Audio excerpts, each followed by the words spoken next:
Hey, Team 3FL. Going to do a little reading right now. And to start off, I wanted to read some more of Horrible Harry to you. So, we're on the chapter called Things Get Rocky. But before we start, as good readers do, let's go back and reactivate our memory from the chapter before. So,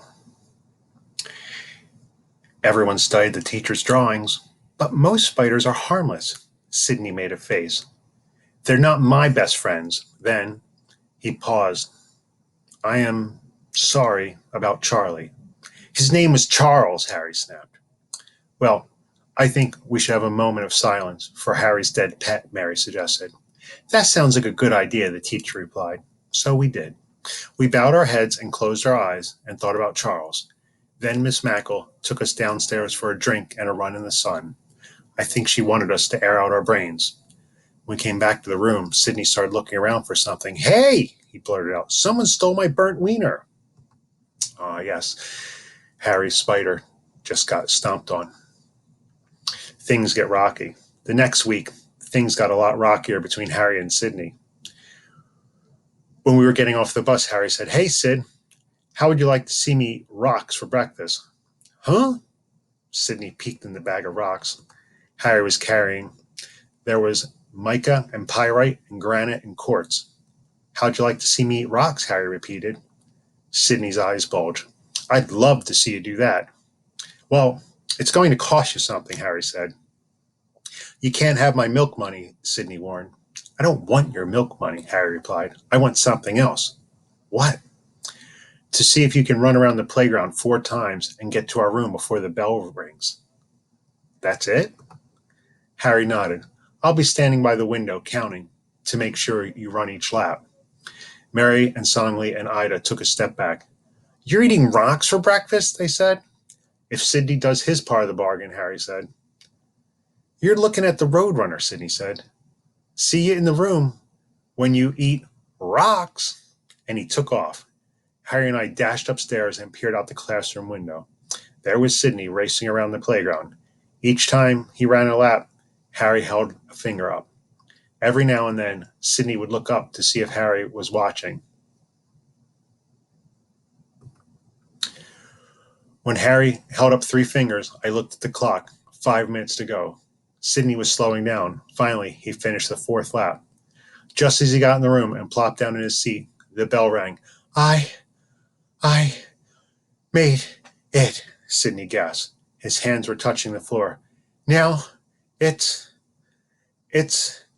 time for your part of the bargain.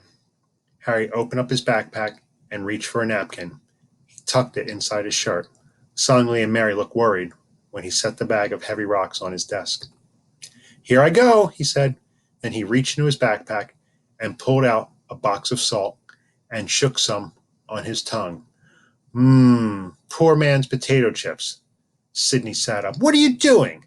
You're not eating rocks. You're eating salt.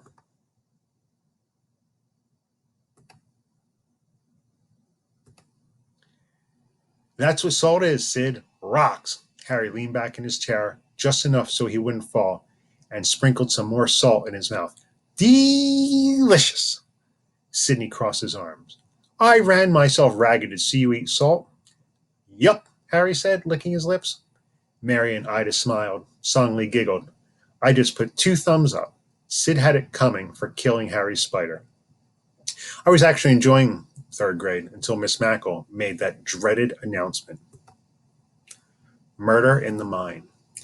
The next morning, Miss Mackle said, Boys and girls, we are going to the old Newgate prison and copper mine, September 13th. When everyone cheered, I motioned to Harry to meet me at the pencil sharpener. I had a talk with him. Harry broke his pencil on the side of his desk, then joined me. What's up, he asked. Remember how you were kind of scared to ride the elevator in Drop of Doom? Harry paused. He never liked admitting he was afraid of anything. Yeah, he barely whispered. Well, I never went down into that copper mine. I was afraid. It was hard for me to say it, too. Harry flashed his white teeth. Hey, Doug, you can do it. If I could do the Doom ride, you could walk through a mine. Pretend you're a spider They love cool, dark places. Thanks, Harry, I groaned. After I sharpened my pencil, I added, You'll stick close by. Like Elmer's glue, he whispered. September 13th came too soon. Songley and Ida and Mary sat in front of Harry and me on the bus. The girls played hangman. Their first word had 8 letters, prisoner. I sure felt like one sitting next to Harry. I was trapped, and there was no getting out of it. Harry could tell I was getting nervous. My knees were shaking. He opened his backpack. Try not to think about it. Think about things like. Then Harry pulled out something wrapped in aluminum foil. Remember this? I watched Harry unwrap it. Sydney's burnt wiener, I said. Shh! Harry put a finger to his mouth. He's sitting across the aisle. It's a secret. Old Sid doesn't know I have it. What are you doing with it? I'm not sure. I might just keep it until it becomes a fossil. A wiener fossil? When I laughed, my knees stopped shaking. Sure, or it might come in handy sometime for something else. Harry, he was a piece of work. I sure was glad he was my partner. He made me forget about things when we were on the bus. An hour later, we got to the mine. We got off the bus and walked over to the little museum shop. It was fun to crunch through all the autumn leaves. The trees were red, orange, yellow, and brown. It was a beautiful sunny day, I kept telling myself. The inside of the museum was small. There were all kinds of books for sale, some rocks and Granby copper coins. There were also soda and candy machines, but Miss Mackle stood in front of them like a football guard. Spend your money wisely, she said. Sidney made a long face. He had his coins ready. Man, that's not fair. I wanted to get a crunchy chocolate bar. As soon as I spotted the boys' room, I ducked inside. I always have to go when I get nervous. Later, when everyone had bags of souvenirs, a gray-haired man said, Welcome, boys and girls. Gather round. You are about to visit the first copper mine in the 13 colonies. It was also our first state prison back in the 1700s. Prisoners worked in the mine. What crimes did they commit? Mary asked. She had her pencil and a notebook and was taking notes. Most of them were horse thieves, counterfeiters, and burglars. What did the burglars steal? Sidney asked. Well, in 1780, 7 men broke into Captain Ebenezer Dayton's house and tied up his wife with a torn sheet. Where was Ebenezer? Mary snapped. He was out of town. Mary rolled her eyes. So what happened? Harry asked. Well, they kept her tied up in a chair for 2 hours while they ransacked the house.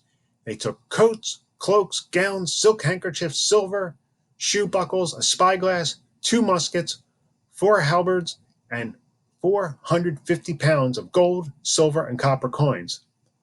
What's a halberd? Mary asked. It's a long-handled axe. We followed the elderly man outside to a courtyard and brick wall. When he leaned over, he picked up some rocks. Just about everywhere you look, you can see copper rocks. If it has green on it, it's copper. Mary bent down and pointed at something green. This isn't copper, she said. It's someone's half-eaten lime lollipop. Gross, Ida said. There's a spider on it, too. Don't kill it, Harry said, looking at Sidney. Single file, please, the guide said. We're about to enter the mine. Oh, boy, I said to Harry. Here we go. Harry walked right behind me. He was so close. I could feel his warm breath on my neck. Remember, Doug, you're a spider. You love the underground world. I'll try, I whispered slowly. I walked into the mine. The path ahead of me zigzagged down a sloping hill. The space seemed to get smaller and darker.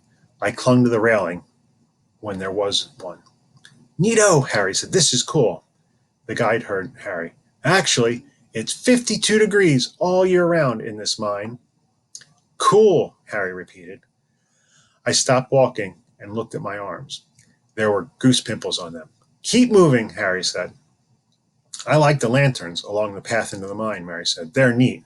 Hey, water's dripping on my head, Ida said. It tickles, Songley giggled. The guide smiled. There's water in the earth. We're inside the earth now. Inside the earth? I was really underground. As the height got darker and wetter, and the stone ceiling got lower and lower, I got more afraid. I wasn't going to tell anyone, though. I just bent over as I walked and stayed closer to Harry. 10 minutes later, it seemed like we were miles inside the earth. My heart was beating like one of those huge gongs. Song took a picture. I love rock, she said. Maybe I'll be a miner when I grow up. Not me, I thought. What if some boulders fell and blocked our way back? What if I fell down a hole like Injun Joe? Finally, I had to ask the question, how much longer are we going to stay down here?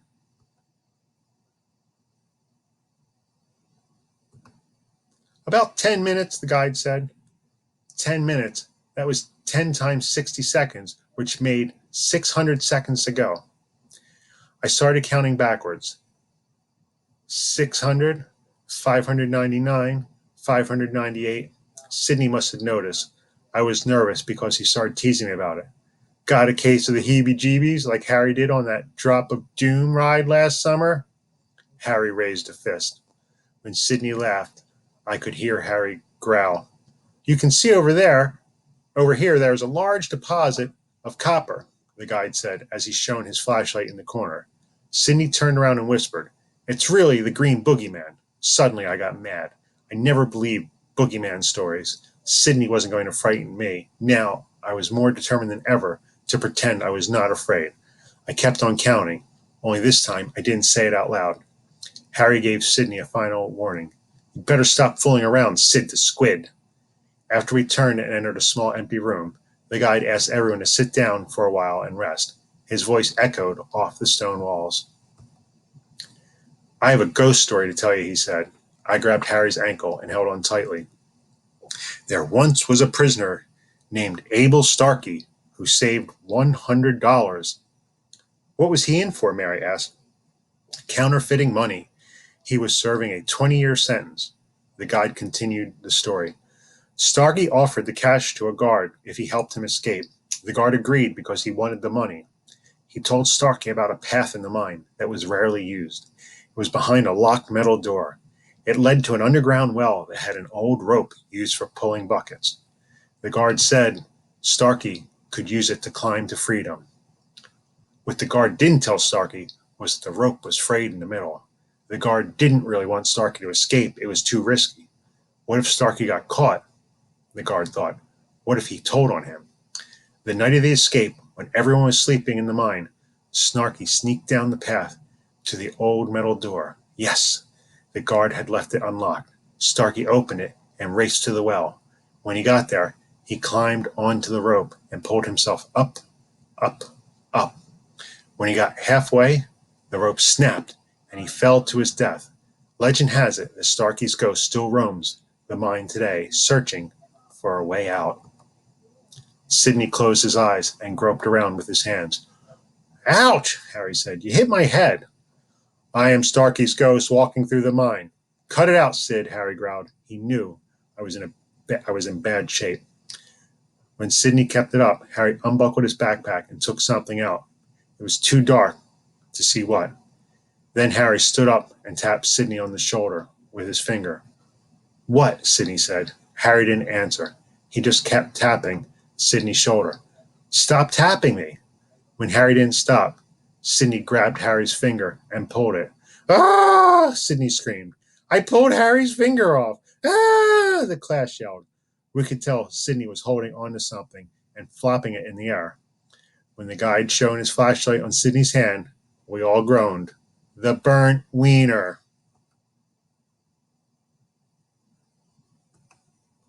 So you were the one who stole it, Sid said, glaring at Harry. I borrowed it, he said, and now I'm returning it to you. Everybody started cracking it up, including me. It felt good to laugh in the middle of that dark, wet mine. It also felt good when we started walking back and when I first spotted light at the top of the mine entrance.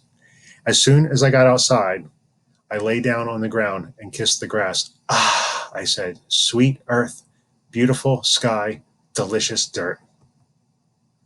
Harry punched me in the arm. You did it, Spito. I punched Harry back in the arm. Yeah, I did it, didn't I? Miss Mackle tapped my head as she made a quick count of our class. Suddenly, she exclaimed, we're missing one student. Sydney disappears. Okay, so we're going to stop reading there for today. And I'm going to let you write in your reading notebooks. Okay. I'm going to let you write about Horrible Harry and the last two chapters we read. And I'm going to let you write about pretty much what you want. You can tell me what happened in the last two chapters. You can tell me about the characters and their behaviors. You can tell me about the big moments. What were the big things that happened in this chapter? I mean, there were little things that happened, but identify the big things. You can give me a prediction about what happens next, but I'm going to leave it up to you what you want to write about in your reading notebook. I just want one entry in your reading notebook about the last two chapters that I read.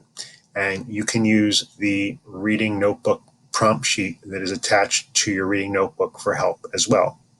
Just a few sentences, doesn't have to be a whole story, but either the who and the what, something about the characters, something about the problem, something about a prediction, something about the big moments, the big stuff. Okay? You can do that, and then you can independently read. You can independently read from Epic, or you can independently read some books that you have of your own. I will write out all these directions as well. And remember, when you're using your reading notebook, do not submit your reading notebook so you have it again. Okay? And then I can look at it and check it out with you. So do a reading entry in your reading notebook and then read independently. Okay? Thanks, guys. I hope you enjoyed that.